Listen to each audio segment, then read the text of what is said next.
അജയൻ്റെ രണ്ടാം മോഷണം, ARM, അജയൻ, കുഞ്ഞിക്കേളു, മണിയൻ എന്നീ 3 കഥാപാത്രങ്ങൾ ടൊവിനോ തോമസ് അതിഗംഭീരമായിട്ട് ചെയ്തിട്ടുണ്ട്. അതിനകത്ത് നമുക്ക് ഇഷ്ടപ്പെടുന്ന ഏറ്റവും ഇതെന്ന് പറഞ്ഞു കഴിഞ്ഞാൽ അവർ ഒരു ഇൻട്രോ എന്ന് പറഞ്ഞാൽ കുഞ്ഞിക്കേളുവിൻ്റെ ഇൻട്രോയാണ്. ഒന്നാന്തരം സ്റ്റാർട്ടിങ് ആയിരുന്നു, നല്ല ഒന്നാന്തരം ഒരു ഇൻട്രോ. കുതിരപ്പുറത്ത് വരുന്ന നായകൻ, അതിനോടനുബന്ധിച്ചുള്ള സ്റ്റണ്ട്, രസകരമായ സംഭവം. അതിനുശേഷം കുഞ്ഞിക്കേളുവിന് ശേഷം വരുന്നത് മണിയൻ, മണിയൻ്റെ ക്യാരക്ടർ, പിന്നെ അതിനുശേഷം അജയൻ.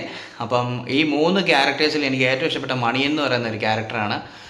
ബാക്കി രണ്ടും കൊള്ളത്തില്ലെന്നല്ല, ബാക്കി രണ്ടും അടിപൊളിയാണ്. പക്ഷെ മണിയൻ കുറച്ചുകൂടെ ഗംഭീരമാണ്. ആ ക്യാരക്ടറിൻ്റെ ആ സ്വാഗും ആ ഒരു ഡയലോഗ് ഡെലിവറി എല്ലാം അടിപൊളിയാണ്.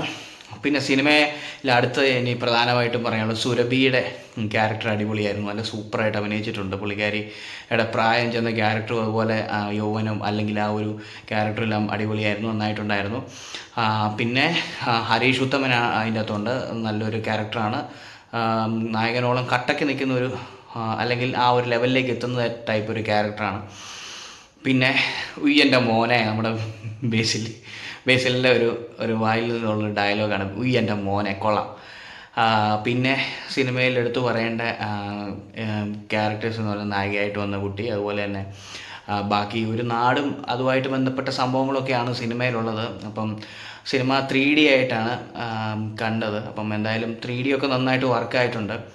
ഒരു നാടും ആ നാട്ടിലെ ആചാരങ്ങളും എന്താ പറയുന്നത് വർണ്ണവിവേചനവും ജാതി ആ ഒരു കാര്യങ്ങളും ഒക്കെ ഉൾപ്പെടുത്തി അങ്ങനെ ചെയ്ത ഒരു സിനിമയാണ്. അപ്പം ആ സിനിമയിൽ 3 കാലഘട്ടമായിട്ട് കാണിക്കുന്ന ഒരു സിനിമയാണ്. അപ്പം എന്തായാലും അതിൻ്റെ വർക്കുകളൊക്കെ നന്നായിട്ടുണ്ട്. സിനിമ നല്ലൊരു അടിപൊളി പടമാണ്. പിന്നെ എന്താ പറയുക, അതിൻ്റെ അകത്ത് DOP ജോമോൻ ജോണിൻ്റെ DOP ഒരു രക്ഷയില്ല, നല്ല സൂപ്പർ DOP ആണ്. സിനിമ നല്ല അടിപൊളിയായിട്ട് പകർത്തിയിട്ടുണ്ട്. പിന്നെ എന്താ പറയുക, ബാക്കി ഓരോ ആക്ടേഴ്സും കടന്നു വന്ന ഒരു ജഗദീഷിൻ്റെ ക്യാരക്ടർ ഒരു ഇമ്പോർട്ടൻറ്റ് ക്യാരക്ടറാണ്, കിടിലൻ ക്യാരക്ടറാണ്. മണിയനായിട്ടുള്ള ടൊവിനോയുടെ കൂടെ തന്നെ ജഗദീഷിൻ്റെ ഒരു കിടിലൻ ക്യാരക്ടറുണ്ട്. പിന്നെ പറയുകയാണെങ്കിൽ എല്ലാവരും തന്നെ നല്ല രീതിയിൽ ഒരു ഗ്രാമം, ഒരു നാട്, ആ നാടും നാട്ടിലെ ആചാരങ്ങളും അതൊക്കെയായിട്ട് ബന്ധപ്പെട്ടൊരു സംഭവമാണ്. അതിൽ ഒരു കള്ളൻ വേഷം തന്നെയാണ്, കള്ളന്മാരായിട്ടുള്ള ആൾക്കാരല്ലെങ്കിൽ അങ്ങനത്തെ ഒരു ടൈപ്പ് ഓഫ് ക്യാരക്ടേഴ്സായിട്ടാണ് 3 പേരും വരുന്നത്. മൊത്തത്തിൽ പറഞ്ഞാൽ കഥയായിട്ട് പറയാൻ പറ്റത്തില്ല. അപ്പോൾ അതുകൊണ്ടാണ് അവിടെ ഇവിടെയും തൊടാതെ പറഞ്ഞ്. സിനിമ എങ്ങനെയുണ്ടെന്ന് ചോദിച്ചു കഴിഞ്ഞാൽ സിനിമ ഗംഭീര പടമാണ്, കണ്ടിരിക്കാൻ നല്ലൊരു സിനിമയാണ്. പിന്നെ ഇടയ്ക്കൊക്കെ നമ്മൾ സിനിമ കണ്ടിരിക്കുമ്പോൾ ഫ്ലാറ്റായി പോകുന്ന പോലെ തോന്നുമെങ്കിലും പക്ഷേ വീണ്ടും ആ സിനിമ കയറി വരും.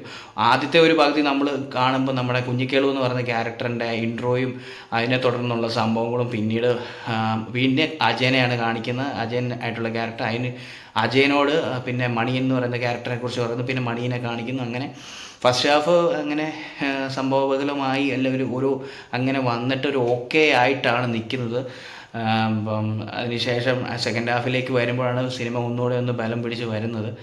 അപ്പം എന്തായാലും നമുക്ക് കണ്ടിരിക്കാവുന്ന ഒരു എബവ് ആവറേജ് മൂവിയാണ്. പിന്നെ സിനിമയെക്കുറിച്ച് മൊത്തത്തിൽ പറയുകയാണെങ്കിൽ ഒരു എന്താ പറയുക, 100-ൽ എത്ര കൊടുക്കുമെന്ന് ചോദിക്കും. മറ്റവരെ ബാക്കി എല്ലാവരും 5-ലൊക്കെ മാർക്ക് കൊടുക്കുന്ന സമയത്ത് 100-ൽ എത്ര കൊടുക്കുമെന്നൊക്കെ ചോദിച്ചാൽ അത് വെറുതെ ഒരു കണക്കാണ്, ചുമ്മാ നമ്മൾ പറയുന്നതാണ്. 100-ലൊരു എന്താ പറയുക 94 മാർക്ക് കൊടുക്കുക എന്നുള്ളൊരു കണക്ക് പറയുന്നത് ഞാനായിട്ട് ഇട്ടേക്കുന്നതാണ്. അപ്പോൾ 6 എന്ത് ചെയ്യണമെന്ന് ചോദിച്ചു കഴിഞ്ഞാൽ 6 അവിടെ കിടക്കട്ടെ. അത് നമ്മൾ ഈ സിനിമ അല്ലെങ്കിൽ നല്ലൊരു കറി കഴിച്ച് കഴിയുമ്പോൾ അല്ലെങ്കിൽ നല്ലൊരു ഭക്ഷണം കഴിച്ച് കഴിയുമ്പോൾ എങ്ങനെ ഉണ്ടാകുന്ന ചോദിക്കുമ്പോൾ കൊള്ളാം, എല്ലാ ഐറ്റവും ചേർന്നിട്ടുണ്ട്, ഉപ്പും പുളിയൊക്കെ ചേർന്നിട്ടുണ്ട്. പക്ഷേ എടാ നീ ഉപ്പും പുളിയൊക്കെ ചേർത്തിട്ട് ഉപ്പും ഉണ്ട് പുളിയുണ്ട്, പക്ഷേ എന്നാലും ഒരു പൊട്ടിക്ക് കൂടെ ചേർക്കുമായിരുന്നെങ്കിൽ സംഭവം ക്ലാസ്സാന്ന് പറയത്തില്ല. അത്രയേ ഉള്ളൂ, അതിൻ്റേതായ ഒരു ചെറിയൊരു ഇത് തോന്നി, അത്രയേ ഉള്ളൂ. പക്ഷേ സിനിമ നന്നായിട്ടുണ്ട്. ടൊവിനോ അടിപൊളിയായിട്ട് ചെയ്തിട്ടുണ്ട്. 3 ക്യാരക്ടേഴ്സ് നന്നായിട്ട് ചെയ്ത്. അതിൽ ഏറ്റവും ഇഷ്ടപ്പെട്ട ക്യാരക്ടർ മണിയൻ എന്ന് പറയുന്ന ക്യാരക്ടറാണ്. പിന്നെ ഇത്രയൊക്കെ പറയാനുള്ളൂ. ഏതായാലും സിനിമ എല്ലാവരും തിയേറ്ററിൽ പോയി കാണുക. ഏതായാലും 3D ആയിട്ട് കണ്ട നല്ലൊരു എന്താ പറയുക കാഴ്ച അനുഭവമായിരുന്നു 3D ആയിട്ട് കണ്ടത്. അപ്പം ഇത്രയൊക്കെ പറയാനുള്ളൂ. ബാക്കി എല്ലാവരും കണ്ട് തീരുമാനിക്കുക.